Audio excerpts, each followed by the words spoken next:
నమస్కారం సార్. నమస్తే. సార్, జగన్ గారి పైన సిబిఐ వాళ్ళు కొత్తగా ఒక కేసు నమోదు చేశారు. ఇది చంద్రబాబు నాయుడు గారి నిర్ణయం తీసుకొని పెట్టించారు అని చెప్పేసి వార్తలైతే వినిపిస్తున్నాయి సార్.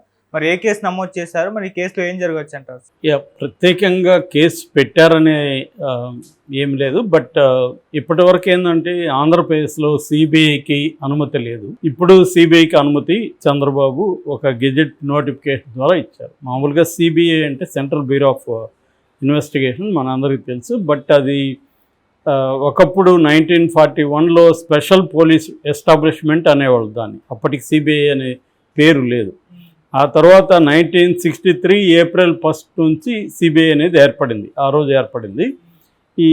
ఈ సిబిఐ ఏర్పాటుకి బేస్ అయిన చట్టం ఏదంటే Delhi police establishment act 1946 section 3 ప్రకారం ఇది ఏర్పడింది.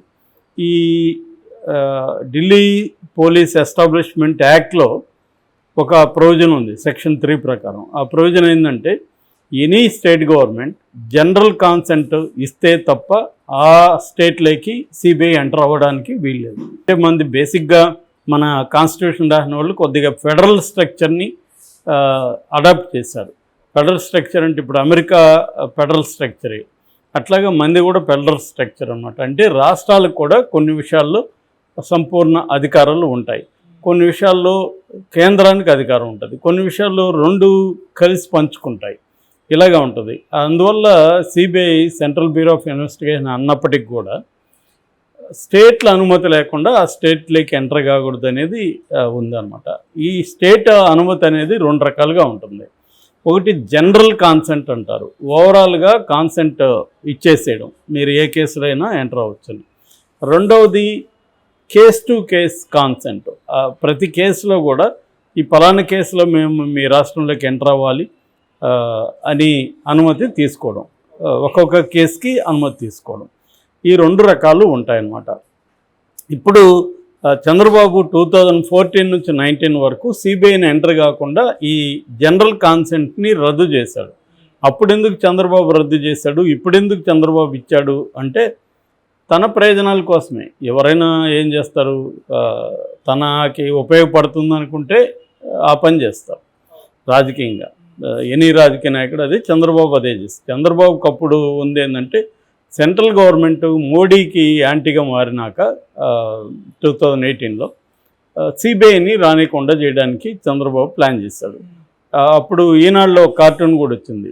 ఒక కుక్కకి చంద్రబాబు కత్తి తీసుకొని తోక కట్ చేస్తున్నాడు, కింద క్యాప్షన్ ఏమంటే మా ఇంట్లో అనుమతి లేకుండా అడుగు పెడితే నేను ఊరుకుంటానా అన్న కైండ్ ఆఫ్ శ్రీధర్ కార్టూన్ అది.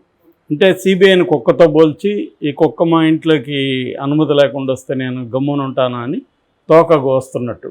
అప్పుడేమో సిబిఐని కుక్కతో పోల్చి సిబిఐ నా అనుమతి లేకుండా నా రాష్ట్రంలోకి ఎలా వస్తుందని చంద్రబాబు కట్ చేశాడు. ఇప్పుడు మరి అదే సిబిఐని అనుమతిస్తూ చేశాడు. ఇప్పుడు ఎందుకు చేశాడు అంటే ఇప్పుడు తన మీదకి రాదు, అది తన శత్రువు మీదకి వెళ్తుంది. సో తన మీదకి వస్తేమో తోక కట్ చేశాడు, శత్రువు మీదకి వస్తే వదిలేశాడు. ఇది క్లియర్గా చంద్రబాబు చేసిన పని. సో దీన్ని ఇప్పుడు ముఖ్యంగా టీడీపీ మీడియా పెద్ద ఎత్తున చంద్రబాబు సిబిఐకి అనుమతి ఇచ్చాడు, ఈ దెబ్బతో జగన్ పని కథం అన్నట్టుగా రాస్తుంది. నిజానికి ఇక్కడ జగన్ ఖచ్చితంగా అరెస్ట్ అవుతాడనేది అందరికీ ఉన్న అంచనా. కాకపోతే ఎప్పుడు టైమింగ్ ఇంపార్టెంట్. సో చంద్రబాబు, నేను గతంలో కూడా చెప్పాను, మిగతా రాధాకృష్ణ మిగతాలాగా ఆయన స్పీడ్గా చేసేయాలని లేదు, ఆయనకి టైమింగ్ ఇంపార్టెంట్ అనేది తెలుసు రాజకీయాల్లో. అట్లాగే మోడీకి కూడా ఎప్పుడు ఏ ఎఫెక్ట్ దేని మీద పడుతుంది అనేది కూడా మోడీ చూసుకుంటాడు. ఇప్పుడు రేపొద్దున జగన్ అరెస్ట్ చేస్తే దాని ప్రభావం ఏ మహారాష్ట్ర ఎన్నికల మీదో లేకపోతే జమ్మూ కాశ్మీర్ ఎన్నికల మీదో హర్యానా ఎన్నికల మీద కూడా పడవచ్చు. ఎందుకంటే జగన్ ఇండియా కూటమిలో చేరిపోయాడు అనుకో, అప్పుడు ఇండియా కూటమి దీన్ని కూడా అక్కడ ఎన్నికల్లో ప్రస్తావిస్తుంది. అంటే దానివల్ల ఏదో కొంపలు మునిగిపోతాయని కాదు, it's also to be taken అన్నమాట. దాన్ని కూడా పరిగణలోకి తీసుకోవాలి. సో అదొకటి. రెండవది, ఈ రాష్ట్రంలో జగన్ ఇప్పుడు అరెస్ట్ చేయడం వల్ల తనకి ఎంత ప్రయోజనం అనేది కూడా మోడీ చూసుకుంటాడు. ఒకటి, చంద్రబాబుకి ఆ మాత్రం ఫ్రీడమ్, ఎట్లాగూ ఫండ్స్ ఇవ్వట్లేదు రాష్ట్రానికి, కనీసం చంద్రబాబు పొలిటికల్ రైవలరీ జగన్తో ఉంది కాబట్టి దానికి చంద్రబాబుకి హెల్ప్ చేయాలనేది ఉంటుంది మోడీకి. ఎందుకంటే చంద్రబాబు మీద బేస్ అయిన ఎన్డీఏ కూటమి కాబట్టి. సో అందువల్ల ఇప్పుడు గెజెట్ నోటిఫికేషన్ ద్వారా సిబిఐకి జనరల్ కాన్సెంట్ ఇస్తున్నామని చెప్పారు. ఇందులో కూడా తెలుసుకోవాల్సింది ఏంటంటే జనరల్ కాన్సెంట్లో ప్రైవేటు వ్యక్తులు కావచ్చు, లేదు కేంద్ర ప్రభుత్వ సంస్థలు కావచ్చు, కేంద్ర ప్రభుత్వ ఉద్యోగులు కావచ్చు, వాళ్ళ మీద ఎటువంటి ఎంక్వైరీ చేయడానికైనా సిబిఐకి అనుమతి ఉంది. అయితే రాష్ట్ర ప్రభుత్వ ఉద్యోగుల విషయంలో మాత్రం సిబిఐ ఎంటర్ కావాలంటే ప్రత్యేకంగా మళ్ళీ పర్మిషన్ తీసుకోవాల్సి ఉంటుంది. అది ఇప్పుడు ఇచ్చిన ఇది. నిజానికి చాలా రాష్ట్రాలు, వెస్ట్ బెంగాల్ కావచ్చు, ఛత్తీస్గఢ్ కావచ్చు, రాజస్థాన్, మహారాష్ట్ర, కేరళ, జార్ఖండ్, పంజాబ్, మేఘాలయ, ఈ రాష్ట్రాలన్నీ కూడా గతంలో సిబిఐని బ్యాన్ చేశాయి. ఇంతకుముందు నేను చెప్పినట్టుగా చంద్రబాబు ఎందుకు చేశాడంటే వాళ్ళు కూడా అందుకు చేశారు. మమతా బెనర్జీ మీద అనేక కేసుల్లో సిబిఐ ఎంటర్ అయితే సిబిఐని అక్కడ కొట్టారు కూడా, సిబిఐ అధికారులను. అట్లాగే సిబిఐని ఎంటర్ కానికుండా మమతా బెనర్జీ ఆపింది. ఇక్కడ కూడా గతంలో బీఆర్ఎస్ కూడా అలాగే చేసింది.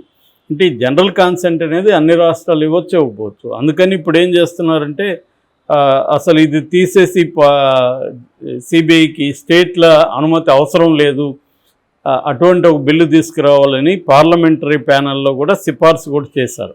అంటే సిబిఐ ఏ రాష్ట్రంలో అయినా కూడా చేయొచ్చు. ఇప్పుడు ఫర్ ఎగ్జాంపుల్ ఈడీ ఉంది, ఈడీకి అనుమతి లేదు. తర్వాత ఎన్ఐఏ ఉంది, దానికి అనుమతి లేదు. ఇలాగా వాటన్నిటి లేనప్పుడు దీనికి ఎందుకు ఉండాలి, ఆ చట్టాన్ని మార్చుదాము, ఈ ఢిల్లీ ఎస్టాబ్లిష్మెంట్ యాక్ట్ని అనేది కూడా ఇప్పుడు పెండింగ్లో ఉంది. అది కానీ మారిస్తే ఏ స్టేట్ కూడా ఇంకా నో చెప్పే అవకాశం ఉండదు. కాకపోతే ఇప్పుడు కొన్ని రాష్ట్రాలు ప్రభుత్వాలు ఈ బిల్లుకి వ్యతిరేకంగా ఉండే అవకాశం ఉంది. కాబట్టి మోడీ దీని మీద ఇప్పటికిప్పుడే రియాక్ట్ అయ్యే అవకాశం తక్కువ ఉంది. ఏదేమైనా చంద్రబాబు ప్లాన్ ఏంటంటే ఈడీ లాంటి దాన్ని జగన్ కేసులోకి ఎంటర్ అయితే బెయిల్ త్వరగా రాదు. ఇప్పుడు ప్రాబ్లం ఏంటంటే అరెస్ట్ ఈజీగా చేయొచ్చు. అరెస్ట్ చేయడం ఎంత పని, ఆల్రెడీ జగన్ మీద కేసులు ఉన్నాయి. మద్యం కుంభకోణం, ఇసుక కుంభకోణం పెట్టారు. ఆల్రెడీ గతంలో కూడా జగన్ మీద 27 కేసులు ఉన్నాయి టోటల్గా. ఒక సిబిఐ ఈడీవే 18 కేసులు ఉన్నాయి. కాబట్టి ఈ కేసులు ఏదో ఒక దాంట్లో ఒక ఫ్రైడే నైట్ జగన్ని జైల్లో పెట్టేయడం పెద్ద కష్టం కాదు. కానీ దాంట్లో ఈజీగా బెయిల్ వచ్చేసే అవకాశాలు ఉంది. కాబట్టి జగన్ని ఒక 1 year, 1.5 year బెయిల్ రాకుండా చూసుకోవాలంటే ఈడీ ఎంటర్ అయ్యి పిఎంఎల్ఏ చట్టం, ప్రివెన్షన్ ఆఫ్ మనీ లాండరింగ్ అని పెట్టగలిగితే, సిబిఐ కూడా ఎంటర్ అయితే, ఇప్పుడు కవిత 5 నెలలుగా ఎలా జైల్లో ఉందో అలాగే జగన్ కూడా ఎక్కువ కాలం జైల్లో పెట్టచ్చు. సో ఇది చంద్రబాబు ప్లాన్.